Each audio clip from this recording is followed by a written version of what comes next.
Hello everyone, कैसे हो आप सब लोग। आई होप कि आप सभी बहुत अच्छे होंगे।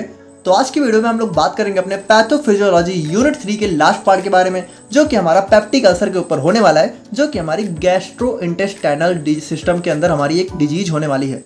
तो काफ़ी एक छोटा सा और सिंपल सा वीडियो रहने वाला है। आप लोग कॉपी और पेन लेके बैठ जाइए और हम लोग अपना आज का वीडियो स्टार्ट करते हैं और जल्दी से इसको यहाँ पे ख़त्म कर देते हैं। तो बात करें हम लोग यहाँ पे पेप्टिक अल्सर डिजीज के बारे में, तो ये बेसिकली हमारी जो है जीआईटी में देखने को मिलती है। और जीआईटी में भी बात करें तो हमारा कहाँ मेनली हमारा स्टमक एरिया में देखने को मिलता है। तो यहाँ पे देखो, पेप्टिक अल्सर को समझने से पहले थोड़ा सा हम लोग अपने स्टमक को देखते हैं, ठीक है। तो देखो, स्टमक आप लोग को पता है क्या होता है। बेसिकली जो भी हमारा फूड का डाइजेशन वगैरह होता है वो हमारे स्टमक में होता है। तो देखो, स्टमक क्या होता है। स्टमक जैसे हमारा कुछ गैस्ट्रिक जूसेस सिक्रेट करता है, जो कि हमारा क्या करता है, डाइजेशन में हेल्प करता है। अब ये सारी चीज़ें डिटेल में आप लोगों को देखनी है तो आप लोग यहाँ पे हमारा जीआईटी का जो भी लेक्चर है आप लोग एचएपी में जाके देख सकते हो, ठीक है। और बाकी हम लोग बात करें तो यहाँ पे क्या होता है, ये हमारा ईसोफेगस से जो है फूड को रिसीव करता है। और ईसोफेगस क्या होता है, जो भी हमारी फूड पाइप होती है, ठीक है। यानी यहाँ पे जो हमारी ईसोफेगियल पाइप होती है वहाँ से ये फूड को रिसीव करता है और उसके बाद यहाँ पे इसका मेन कह सकते हो जो है डाइजेशन या फिर ब्रेक डाउन होता है। अब देखो, यहाँ पे अगर हम लोग बात करें तो स्टमक भी हमारा 4 पार्ट में डिवाइड होता है, ठीक है। जिसमें पहला हो गया कार्डियक, ठीक है, और दूसरा हम लोग बोलते हैं फंडस, फिर मेन हमारा हो गया बॉडी, और उसके बाद हमारा आ जाता है पाइलोरस। तो इन चारों पार्ट में भी हम लोग बात करें तो ये जो हमारा फंडस वाला पार्ट होता है ना, तो इस फंडस वाले पार्ट के अंदर हमारी होती हैं कुछ सेल्स, जिनमें से जो हमारी मेजर सेल्स होती हैं इसको हम लोग बोलते हैं चीफ सेल्स और पैराइटल सेल्स। और ये क्या करती हैं, ये हमारा सिक्रेट करती हैं पेप्सिन और HCl। अब यहाँ पे देखो, सबसे इंपॉर्टेंट चीज़ यही है, आप लोग यहाँ पे ध्यान से सुनना कि जो हमारा स्टमक है इसके अंदर हमें यहाँ पे देखने को मिलता है हमारा एक एसिड, जो कि हमारा होता है HCl, हाइड्रोक्लोरिक एसिड। और अगर आप लोग को पता हो तो ये जो हमारा HCl है ये हमारा बहुत ज़्यादा स्ट्रॉन्ग एसिड होता है। मतलब इतना ज़्यादा स्ट्रॉन्ग एसिड होता है कि अगर ये एसिड हमारे किसी एक्सटर्नल बॉडी पार्ट में भी गिर जाए तो वहाँ पे उसकी मतलब पूरी लेयर को डैमेज कर सकता है। तो आप लोग सोचो कि हमारा जो एक्सटर्नल बॉडी पार्ट, जो कि कह सकते हो थोड़ा सा हमारे इंटरनल पार्ट से रिजिड भी होता है, वहाँ पे भी अगर ये एसिड गिरे तो हमारी पूरी हालत ख़राब कर सकता है।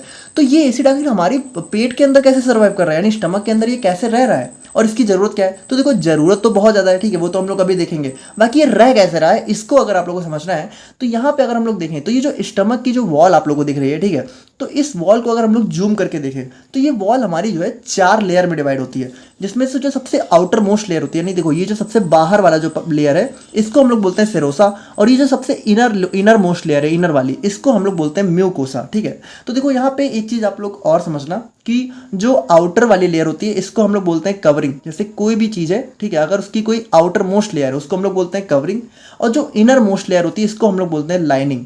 तो अगर हम लोग बात करें तो स्टमक की हमारी कवरिंग कौन सी होती है, सिरोसा लेयर, और लाइनिंग कौन सी होती है, हमारी म्यूकोसा। अब यहाँ पे ध्यान से सुनना, देखो, जो स्टमक की सबसे इनर मोस्ट लेयर है वो क्या है, म्यूकोसा। यानी कि अगर हम लोग थोड़ा सा दिखाएं तो देखो, ये हमारा कुछ इस टाइप का है ना। अब देखो, अगर हम लोग बात करें तो ये HCl हमारा मेन किसके साथ कांटेक्ट में है, मतलब हमारा स्टमक में ये किसके साथ कांटेक्ट में, हमारे म्यूकोसा के साथ। और ये जो म्यूकोसा लेयर होती है ये क्या करती है, ये हमारा सिक्रेट करती है म्यूकस, ठीक है।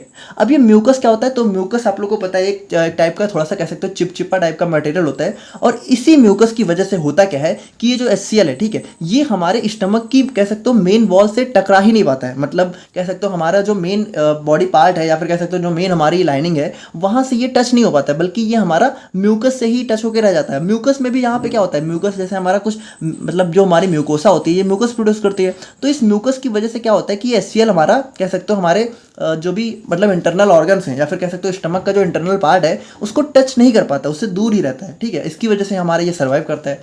बाकी अगर हम लोग इसके फंक्शंस की बात करें तो देखो, यही तो होता है जो कि हमारे फूड को मेनली ब्रेक डाउन करता है। यानी कि ये जो हम लोग हार्ड फूड जो है खाते हैं, ठीक है, जैसे मान लो स्पेशली अगर हम लोग बात करें जो नॉन वेजिटेरियंस होते हैं, ठीक है, तो नॉन वेज वगैरह का डाइजेशन इस HCl की वजह से ही इतनी कह सकते हो आराम से हो पाता है, ठीक है। अगर ये HCl ना होता तो हम लोग इतना हार्ड फूड डाइजेस्ट ही नहीं कर सकते हैं। ये HCl क्या होता है, ये हमारे, अब आप लोग को पता है भाई ये कितना स्ट्रॉन्ग एसिड है, तो ये किसी भी चीज़ को कह सकते हो यहाँ पे ब्रेक डाउन कर देता है ना, उसको गला देता है। तो मतलब ये बहुत ज़्यादा एक मेजर रोल प्ले करता है।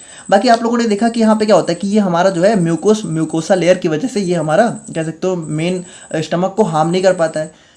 लेकिन यहाँ पे होता क्या है, ये जो हमारा पेप्टिक अल्सर है ये बेसिकली हमारा, इसमें क्या होता है कि ये जो हमारी HCl है, ठीक है, इसका प्रोडक्शन यहाँ पे इतना ज़्यादा बढ़ जाता है कि ये हमारे इनर लाइनिंग्स को ही डैमेज कर देता है। यानी कि ये हमारी म्यूकोसा लेयर को डैमेज करना स्टार्ट कर देता है, जिसकी वजह से क्या होता है, हमें यहाँ पे बहुत ज़्यादा पेन वगैरह देखने को मिलता है। अब देखो, ये थोड़ा हमारा एक बेसिक इंट्रोडक्शन था। अभी तो हमें यहाँ पे बहुत डिटेल में देखना ही है। बाकी अगर हम लोग देखें, a peptic ulcer can be defined as a sore or hole that forms in the lining of the stomach or the first part of small intestine. It mainly occurs when stomach acid damages the lining of these organs. देखो आप लोग ध्यान से समझना, देखो हम लोगों ने क्या देखा कि हमारा स्टमक के अंदर 4 लेयर होती हैं। तो यहाँ पे देखो मेनली अगर हम लोग पेप्टिक अल्सर की बात करें तो ये कहाँ कहाँ देखने को मिलता है। पहली बात ये हमारे स्टमक में देखने को मिलता है, यानी इस पूरे स्टमक वाले एरिया में कहीं भी देखने को मिल सकता है। और दूसरा ये हमारा मेनली देखने को मिलता है हमारे ड्यूडेनम में। अब ये ड्यूडेनम क्या होता है, तो यहाँ पे देखो ये जो हमारा स्टमक है ये जहाँ से एंड होता है तो यहाँ से क्या होता है हमारा इंटेस्टाइन वाला एरिया शुरू हो जाता है। तो इंटेस्टाइन का भी जो फर्स्ट पार्ट होता है, मतलब जहाँ से इंटेस्टाइन हमारा बिल्कुल स्टार्ट हो रहा होता है, इस पार्ट को हम लोग बोलते हैं ड्यूडेनम। और यहाँ पे और पूरे स्टमक में कहीं भी हमें जो है अपना अल्सर देखने को मिल सकता है, पेप्टिक अल्सर। देखो इसके अलावा बहुत ही रेयर केस में ये हमें जो है ईसोफेगस में भी देखने को मिल सकता है, ठीक है। लेकिन यहाँ पे इसके चांसेस बहुत कम होते हैं। मेनली हमारा ये स्टमक और हमारा जो है ड्यूडेनम में देखने को मिलता है। और बाकी ये होता है कि व्हेन स्टमक एसिड हो, स्टमक एसिड हमारा क्या होता है मेनली जो है जो हमारा एचसीएल होता है, ठीक है। When stomach acid damages the lining of these organs, यानी कि यहाँ पे देखो लाइनिंग का मतलब क्या है, लाइनिंग का मतलब यही हमारी जो म्यूकोसा है, जब ये इसको डैमेज कर देता है। मतलब ऐसे समझो ना कि एसिड यहाँ पे क्या होगा कि अब जैसे देखो एक चीज़ समझो कि एसिड जैसे एचसीएल क्या होता है, ये एचसीएल भी हमारी बॉडी में एक कह सकते हो नॉर्मल अमाउंट में ही सिक्रीट हो तभी अच्छा है ना। अगर इसका हाइपर सिक्रेशन चालू हो जाए, यानी कि हमारी कह सकते हो स्टमक में इसका कुछ ज़्यादा ही सिक्रेशन बढ़ जाए या फिर कुछ ऐसे फैक्टर्स हो जाए, मतलब हो सकता है कि एचसीएल के हाइपर सिक्रेशन से डैमेज हो, या फिर हो सकता है कि कुछ ऐसे फैक्टर्स हो जिसकी वजह से अपने आप ये जो हमारी म्यूकस लेयर है, ठीक है, या फिर म्यूकोसा है, ये अगर डैमेज हो जाए तो क्या होगा। देखो यही तो हमारे स्टमक एसिड को यहाँ पे कह सकते हो सेरोसा मस्कुलरिस और बाकी ऑर्गन्स में पहुंचने से रोक रहा है ना। अगर यही डैमेज हो गया तो क्या होगा, एसिड हमारा जो है हमारे कह सकते हो सब म्यूकोसा मस्कुलरिस सेरोसा इन सबको टच करने लगेगा। और इन सबको टच करने पे क्या होगा भाई, इन सबको टच करेगा तो बहुत मतलब एक्सट्रीम पेन होगा। मतलब आप ऐसे समझो ना कि एसिड अगर आपकी बॉडी में कोई गिरा दे तो क्या होगा, बिल्कुल वही चीज़ हो, वही उसी तरह का पेन हमारा जो है पेप्टिक अल्सर, यानी कि कह सकते हो एक बर्निंग पेन देखने को मिलता है, यानी जलन होने लगती है बहुत स्ट्रॉन्ग, ठीक है। सो यहाँ पे देखो हमारा जैसे डैमेज कुछ इस तरीके से हो सकता है, यानी क्या हो सकता है कि सेरोसा हमारा यहाँ पे इसने एचसीएल ने डैमेज कर दिया, जिसकी वजह से क्या हुआ, ये लेयर हमारी मतलब इसके अंदर सोर मतलब वही चीज़ है ना कि सोर मतलब कह सकते हो वाउंड, ठीक है, एक टाइप का घाव है ना। और होल मतलब कि वही चीज़ है कि यहाँ पे इसने क्या किया, यहाँ पे इसने जो है, अब देखो कभी कभी क्या होता है कि कभी कभी हो सकता है कि इसने सिर्फ जो है थोड़ा सा डैमेज किया हो, तो यहाँ पे जैसे सिर्फ म्यूकोसा, और कभी कभी हो सकता है कि इसने इतना डैमेज कर दिया हो कि यहाँ पे इसने पूरी हमारी लेयर को ही फाड़ दिया हो, ठीक है। तो यहाँ पे ये पूरा होल भी देखने को मिल सकता है, ठीक है। ये मतलब काफ़ी सीवियर केस हो जाता है। और बाकी हम लोग बात करें तो peptic ulcer often results from imbalance of protective factors and damaging factors. देखो एक चीज़ आप लोग समझो कि हमारी जो बॉडी है उसमें हमारा जो कह सकते हो स्टमक है, उसमें 2 टाइप के फैक्टर्स होते हैं। एक होता है प्रोटेक्टिव फैक्टर्स, एक होता है डिफेंसिव फैक्टर्स। तो यहाँ पे डिफेंसिव नहीं होगा, एग्रेसिव होगा, ठीक है, एग्रेसिव फैक्टर्स। प्रोटेक्टिव और डिफेंसिव बेसिकली सेम होते हैं, ठीक है। और एग्रेसिव फैक्टर्स और डैमेजिंग फैक्टर्स ये दोनों मतलब सेम होते हैं। तो यहाँ पे देखो हमारी बॉडी में प्रोटेक्टिव फैक्टर्स क्या करते हैं, हमारा कह सकते हो स्टमक में जो है स्टमक को जो है प्रोटेक्ट करने का काम करते हैं, ठीक है। और एग्रेसिव फैक्टर्स क्या करते हैं, मतलब ये थोड़ा सा कह सकते हो स्टमक को, मतलब ऐसा नहीं है कि एग्रेसिव का मतलब ये डैमेज करने का काम करते हैं, लेकिन ये थोड़ा एग्रेशन में रहते हैं, ठीक है। तो होता क्या है कि जैसे हमारा एग्रेसिव फैक्टर्स में आ जाते हैं एचसीएल, ठीक है, और पेप्सिन हमारा कौन से रिलीज कर रहा था, चीफ सेल्स, ठीक है। और उसके बाद हमारा एक बैक्टीरिया आ जाता है एच पाइलोरी। तो इसको अभी हम लोग थोड़ा अच्छे से देखेंगे क्योंकि ये हमारा पेप्टिक अल्सर में सबसे मेजर कह सकते हो कॉज हमारा एच पाइलोरी होता है, यानी इस बैक्टीरिया की वजह से ही मेनली हमें पेप्टिक अल्सर देखने को मिलता है। तो देखो ये हो गए हमारे कुछ एग्रेसिव फैक्टर्स। ये क्या करते हैं, ये कह सकते हो हमारे कह सकते हो स्टमक में एसिड प्रोडक्शन बढ़ाने का काम करते हैं और स्टमक को डैमेज कर सकते हैं, ठीक है। लेकिन होता क्या है कि एग्रेसिव फैक्टर्स तो होते हैं हमारी बॉडी में, लेकिन इन्हीं से बचाने के लिए हमारी बॉडी में होते हैं प्रोटेक्टिव या फिर डिफेंसिव फैक्टर्स। ये क्या करते हैं, ये हमारी कह सकते हो स्टमक को जो है बैलेंस करने का काम करते हैं, मतलब इस एसिड को। जैसे यहाँ पे हमारा कौन कौन सा बाइकार्बोनेट, जो कि हमारा क्या होता है, एक टाइप का बेस होता है, ठीक है। अब आप लोग को पता है एसिड क्या है, मतलब एचसीएल क्या है, एसिड, और ये हमारा क्या है, बेस। तो ये उसको क्या करता है, न्यूट्रलाइज करने का काम करता है। अगर जब ज़्यादा बढ़ जाता है ठोस, ठीक है, मतलब ऐसा नहीं कि पूरे एचसीएल को ही न्यूट्रलाइज कर देता है, क्योंकि एचसीएल तो हमारे बॉडी में काम भी है, ठीक है। तो जब ज़्यादा हो जाता है तो ये इसको न्यूट्रलाइज कर देता है। बाकी हम लोग बात करें तो म्यूकस, तो देखो म्यूकस तो सबसे इंपॉर्टेंट है भाई, यही तो हमारा कह सकते हो एचसीएल को प्रोटेक्ट कर रहा है ना, हमारी बॉडी को एचसीएल से। और उसके बाद हमारा प्रोस्टाग्लैंडिन, तो ये भी हमारा एक टाइप का कह सकते हो प्रोस्टाग्लैंडिन हमारा एक टाइप का हार्मोन होता है, ठीक है, जो कि क्या करता है हमारा प्रोस्टाग्लैंडिन का अगर हम लोग देखें तो ये हमारा जो है म्यूकस और बाइकार्बोनेट सिक्रेशन को बढ़ाने का भी काम करता है, और दूसरा ये हमारा जो है एसिड प्रोडक्शन को जो है इनहिबिट करने का भी काम करता है, यानी अगर बहुत ज़्यादा एसिड प्रोडक्शन है तो उसको भी ये कम करने का काम करता है। तो आप लोगों ने देखा कि किस तरीके से हमारी बॉडी में कुछ एग्रेसिव फैक्टर्स होते हैं, तो उन्हीं को बैलेंस करने के लिए हमारे कुछ प्रोटेक्टिव फैक्टर्स भी होते हैं। लेकिन यहाँ पे हमारा पेप्टिक अल्सर में क्या होता है, इन्हीं एग्रेसिव और जो है कह सकते हो प्रोटेक्टिव फैक्टर्स में जो है इम्बैलेंस हो जाता है, यानी या तो प्रोटेक्टिव फैक्टर्स हमारे जो है कम हो जाते हैं या तो हमारा एग्रेसिव फैक्टर्स जो है बढ़ जाते हैं। ठीक है, अब आप समझो कि जैसे हमारा HCl, पेप्सिन, एच पाइलोरी, मान लो ये सब हमारे बढ़ गए, ठीक है, और हमारा बाइकार्बोनेट, म्यूकस, प्रोस्टाग्लैंडिन ये हमारा कम हो गए, ठीक है। हो सकता है दोनों चीज़ एक साथ हो सकता है दोनों में से कोई भी एक चीज़ हो, तो क्या होगा एट लास्ट में हमारा जो कह सकते हो एसिड का अमाउंट है हमारे जो स्टमक में वो बढ़ेगा, और जब वो बढ़ेगा तो क्या होगा अल्टीमेटली वो डैमेज करेगा, और डैमेज होने की वजह से क्या होगा हमें अल्सर देखने को मिलेगा। ठीक है, तो सिंपल देखो इसमें और कुछ है ही नहीं। बाकी हम लोग अगर देखें तो टाइप्स ऑफ अल्सर आप लोगों ने देखा है कि हमारा मेनली 2 टाइप का हो सकता है, पहला हो गया गैस्ट्रिक अल्सर, दूसरा हो गया ड्यूडेनल अल्सर। अब देखो इनके बीच में ना थोड़ा सा हम लोग अगर डिफरेंस देखना चाहें तो ये भी काफ़ी इंपॉर्टेंट पार्ट हो जाता है, इसको आप लोग ध्यान से देखना।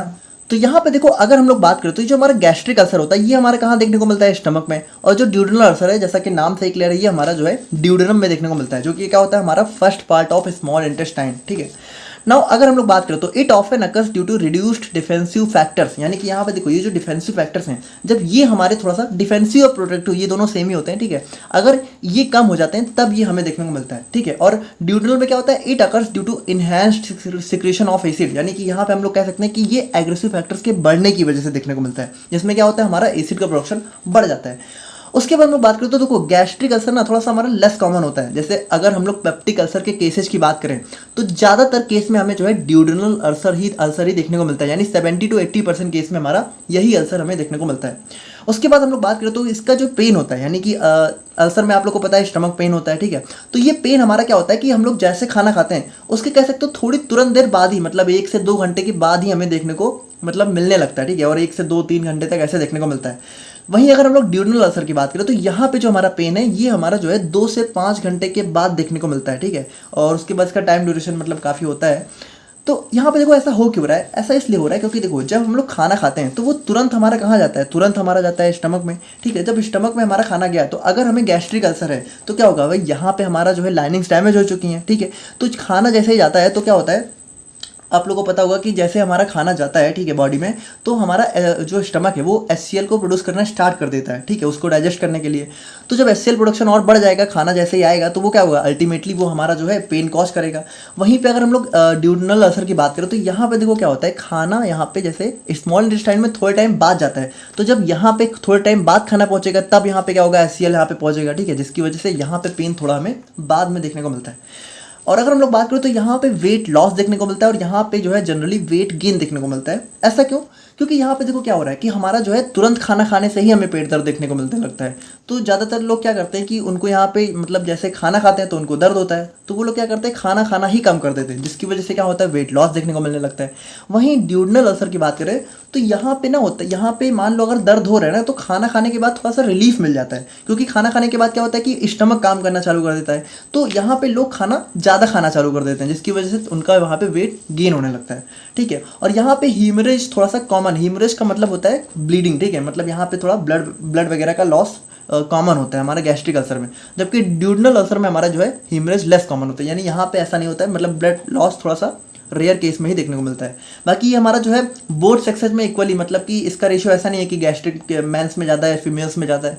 हालांकि कभी कभी रेयर केस में ऐसा देखने को मिला है कि फीमेल्स में थोड़ा सा ज़्यादा कह सकते हो, बाकी यहाँ पे ये इक्वली होता है। और ड्यूडेनल हम लोग बात करें तो ये मेल्स में ज़्यादा देखने को मिलता है। तो ये थे हमारे कुछ basic difference about gastric and duodenal.